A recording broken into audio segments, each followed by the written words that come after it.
shit.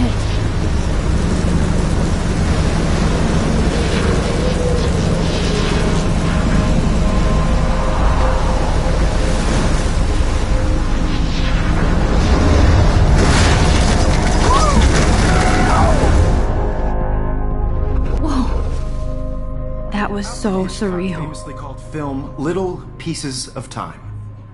But he could be talking about photography, as he likely was. Okay, I'm in class. Everything's cool.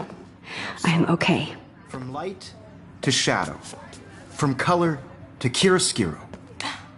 Now, can you give me an example of a photographer who perfectly captured the human condition in black and white? I didn't fall asleep, and that sure didn't feel like a dream.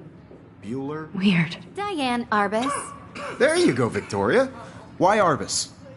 Because of her images of hopeless faces, you feel like totally haunted by the eyes of those sad mothers and children. She saw humanity as tortured, right? And frankly, it's bullshit. Shh, shh, shh, shh. Keep that to yourself. Seriously, though, I could frame any one of you in a dark corner and capture you in a moment of desperation. And any one of you could do that to me. Isn't that too easy? Too obvious? What if Arbus chose to capture people at the height of their beauty or innocence? She had a brilliant eye, so she could have taken another approach.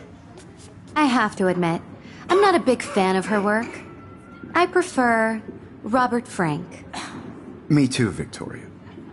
He captured the essence of post-war beat America, and there was honesty about the economic conditions of the era, but a beauty in the struggle.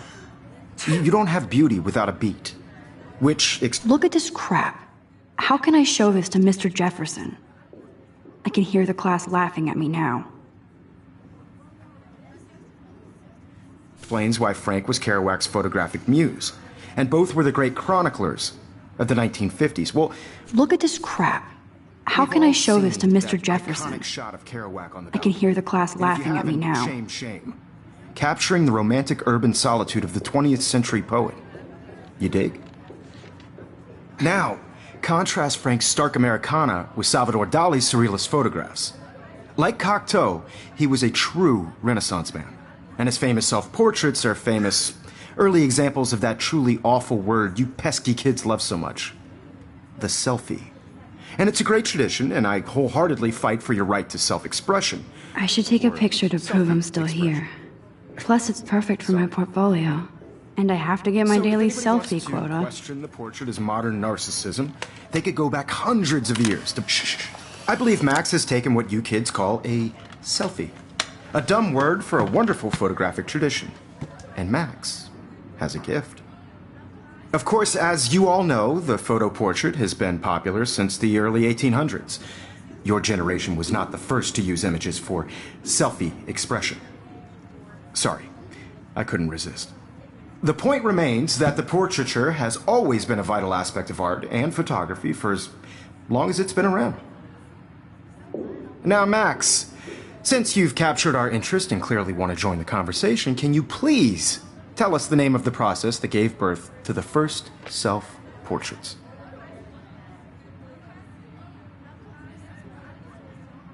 I did know, but I kind of forgot. You either know this or not, Max. Is there anybody here who knows their stuff? Louis Daguerre was a French painter who created daguerreotypes, a process that gave portraits a sharp reflective style like a mirror. Now you're totally stuck in the retro zone. Sad face. Very good, Victoria. The Daguerrean process brought out fine detail in people's faces, making them extremely popular from the 1800s onward. The first American daguerreotype self-portrait was done by Robert Cornelius. You can find out all about him in your textbook, or even online. And guys, don't forget the deadline to submit a photo in the Everyday Heroes contest. I'll fly out with the winner to San Francisco, where you'll be feted by the art world. It's great exposure, and it can kickstart a career in photography. So Stella and Alyssa, get it together. Taylor, don't hide. I'm still waiting for your entry, too. And yes, Max, I see you pretending not to see me.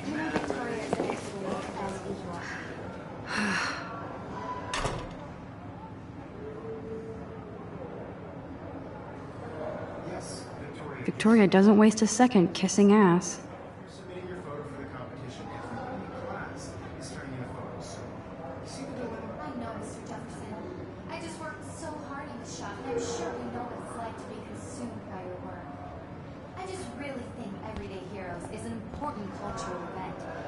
represent Blackwell Academy. You have just fine I should have known. She'll have better equipment than Blackwell.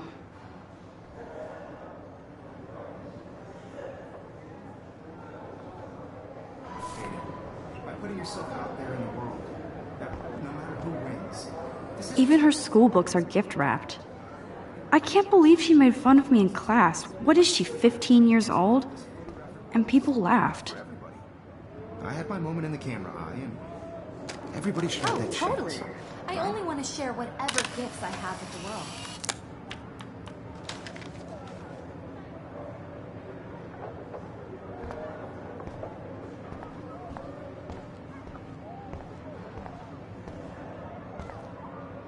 Every time I look at Victoria, I feel like she's talking smack about me.